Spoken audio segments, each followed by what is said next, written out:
Yo, Jazz, we ready to go? Let's get it.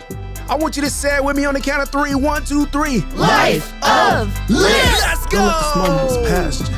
Grab you a pen and a pad. Life is moving too fast. Slow down, live you a life of list. Don't let this moment past you. Grab you a pen and a pad. Life is moving too fast. Slow down, live you a life. Welcome to another episode of Life of List, hosted by yours truly, Derek Sire. We got some people in the building today, Paradigm Shift, Possibilities, who are all contributing to this. I just want to show them some love, snapping it up, clapping it out, all the cool things that we can do to make sure that we give people who support us their flowers, right? We want to make sure that we honor folks while they're still here. And I can't do this without Paradigm Shift and Possibilities. So thank you all very, very much. As you know, Life of List is a book. And we want to make sure that we follow along this book as we talk about each chapter. And I want you to really sit back and relax and take in these stories and make sure you figure out a way to apply them to you in your life. Listen, I am a Life of List person. In every episode, you're going to hear me talking about why it's so important to capture the small things. You can go throughout life capturing all the big things, but it's the small things that matter the most. Small things that matter. So, for those of you that don't know the backstory, the backstory of the book, I put a lot of stuff out on social media, and I got a lot of social media stuff back. And people were like, "Man, you should write a book, right?" And this book came off of my experiences with my kids. And one of the first chapters I want to share with you all today, based on this social media experiment, is a chapter called "Put on Socks." Put on socks. I know you're thinking, Derek, everybody puts their socks on the same way. In fact, my dad used to tell me that every man put his pants on the same way, one leg at a time. I found out soon that my dad lied to me. Everybody does not put their pants on one leg at a time. I've seen my wife put her pants on so many different ways. She does like the little shimmy. When they're a little bit too tight, she jumps at the end and she kind of pulls them up to make sure she can get them in there. And then I've seen her lay on her back to see if she can get the button in the zipper. Everybody does not put their pants on the same way. So I want to dispel that myth here today. But the name of this chapter is called Put on Socks. I can't start the story without talking about Jason. Jason is a guy I met through working at an energy company here in Oklahoma City.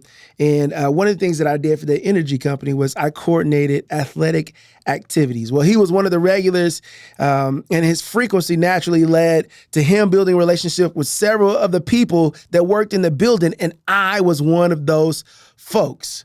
Well, I left Chesapeake, Jason left Chesapeake, and he sends me this message one day and he says, "Hey, just had good thoughts of you. Hope everything is going well." I absolutely love when people send me those random messages.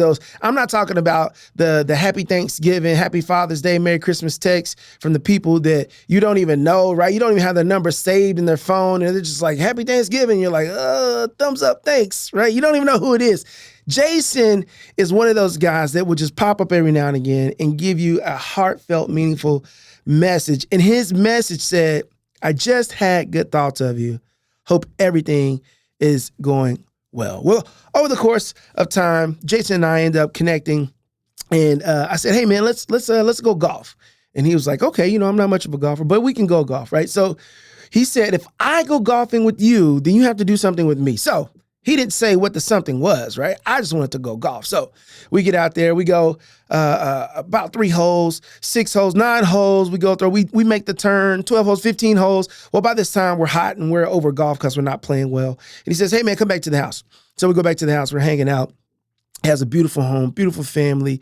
He has chickens in his backyard. He's also a beekeeper, makes his own beer, has a swimming pool. Like, this dude is the epitome of cool.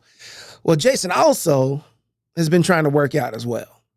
Now, Jason invited me to go work out. He said, "Hey man, I went and golfed with you. I went and drank beer with you. I went and have fun with you.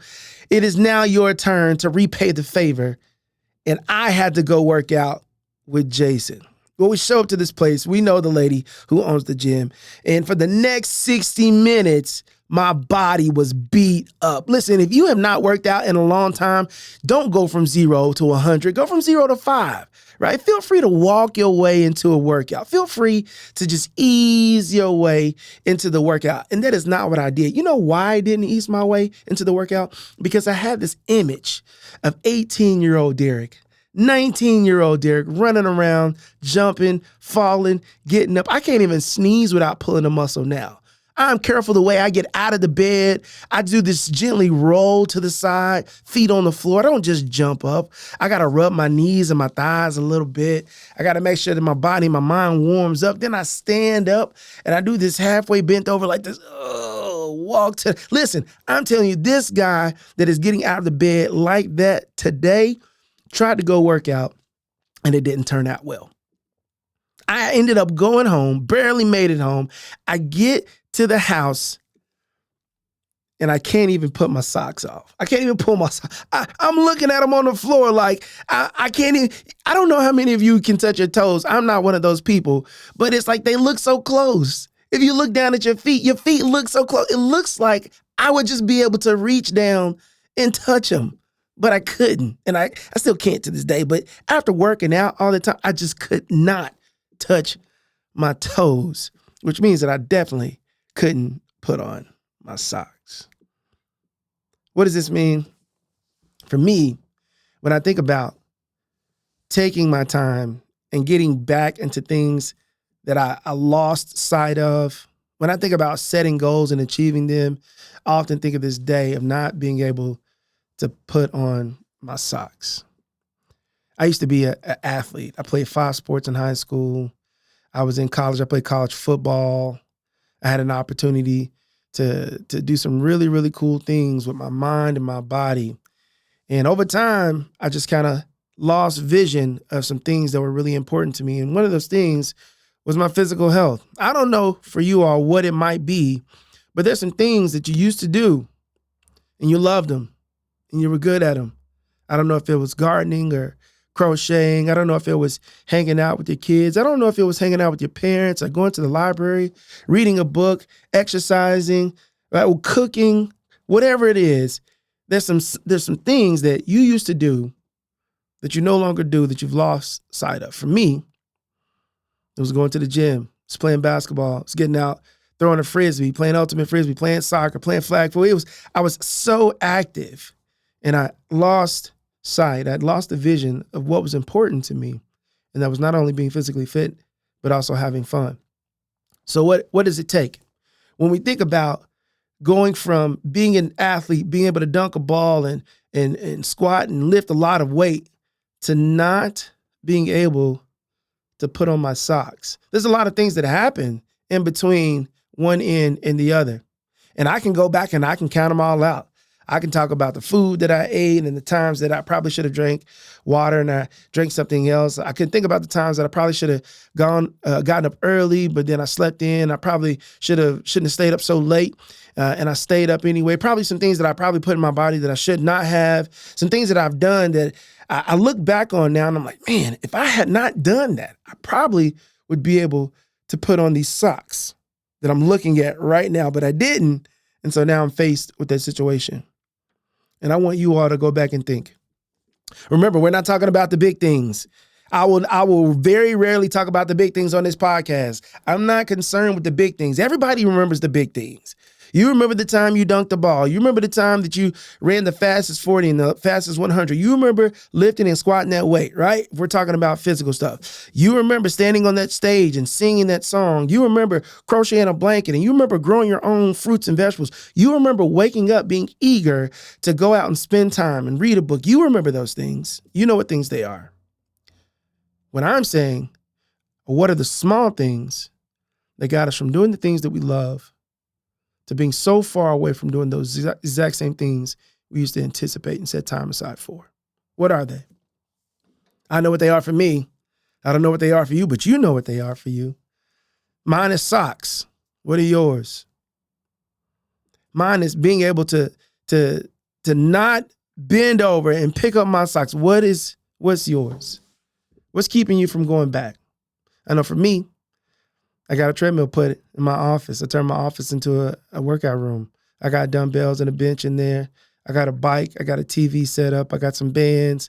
And I got everything that I need in order to put on socks, because I understood how much I enjoyed being able to feel and look a certain way. Now, I'm not there, but I've realized that I wanted to go back.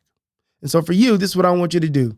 As soon as this podcast ends, as soon as it goes down and it counts down 3, 2, 1, 0, I want you to sit back and think about some things that you need to re-engage and reignite and reinvigorate in your life.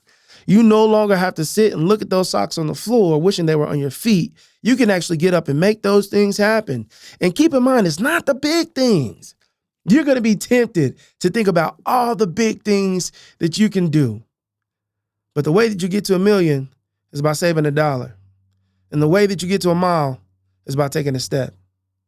And the way that you reconcile with family and friends, it starts by a phone call or a text. The way that you eat an elephant, everybody knows it, one bite at a time. And letters turn into words, and words turn into sentences, and sentences turn into paragraphs, and paragraphs into pages, and pages into chapters, and chapters into books. And so it's not the big things that get it from A to B, from A to Z. It's those small steps. What small thing can you do at the end of this podcast? What small thing can you do by the end of the day, by the start of tomorrow, by the beginning of next week? What small thing can you do that gets you back to your metaphorical, your rhetorical sock? Put on socks. Life of List. Derek Sire, powered by, hosted by, y'all know the partners, Possibilities, Paradigm Shift. Want to make sure that you all continue to live a life of list. And today I want you to focus on putting on socks. Thanks again for listening to another episode of My Life of List, hosted by yours truly, Derek Sire, powered by Paradigm Shift, recorded in the Possibility Studios. Signing off until next time. Don't let that small moments pass you. Grab you a pen and a pad. Life is moving too fast. Slow down, live you a life of list.